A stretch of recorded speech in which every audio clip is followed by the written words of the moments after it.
Bonjour à tous, amis auditeurs, voici la minute du bonheur.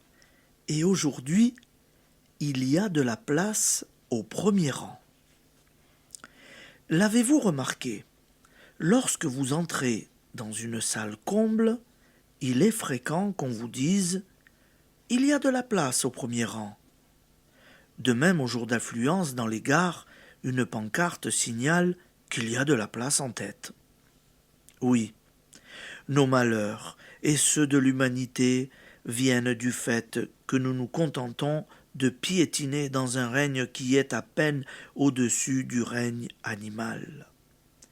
Esclaves de nos convoitises, de nos violences, de nos instincts les moins évolués, alors qu'il y a de la place au premier rang, qui est celui de l'homme digne de ce nom, conscient du pouvoir que lui confère l'esprit sur toute chose en ce monde, à commencer par lui-même, conscient, enfin, de son divin héritage. Mais descendons de ces hautes cimes vers lesquelles il convient de s'élever progressivement. Chaque détail de notre vie quotidienne peut nous aider à les atteindre. Elles sont le but de tous et l'objet de notre nostalgie en ces heures de tristesse qui nous semblent sans cause, vous qui vous affligez de la médiocrité de votre existence, matériellement, sentimentalement. Il y a de la place au premier rang. Exemple.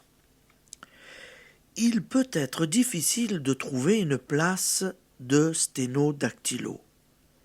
Mais la meilleure sténo d'une affaire, d'une ville, d'une province, n'a que l'embarras du choix parmi les situations bien rémunérées. Il n'est pas facile d'avoir de bons amis, mais si l'on dit de vous que personne ne vous surpasse en loyauté, en gentillesse, on se disputera votre société. Il faut apporter à tout ce qu'on fait, à tout ce qu'on est, le maximum de perfection. La force créatrice qui est en vous vous aidera à y atteindre. Application. Vous efforcez-vous d'exceller dans ce que vous faites?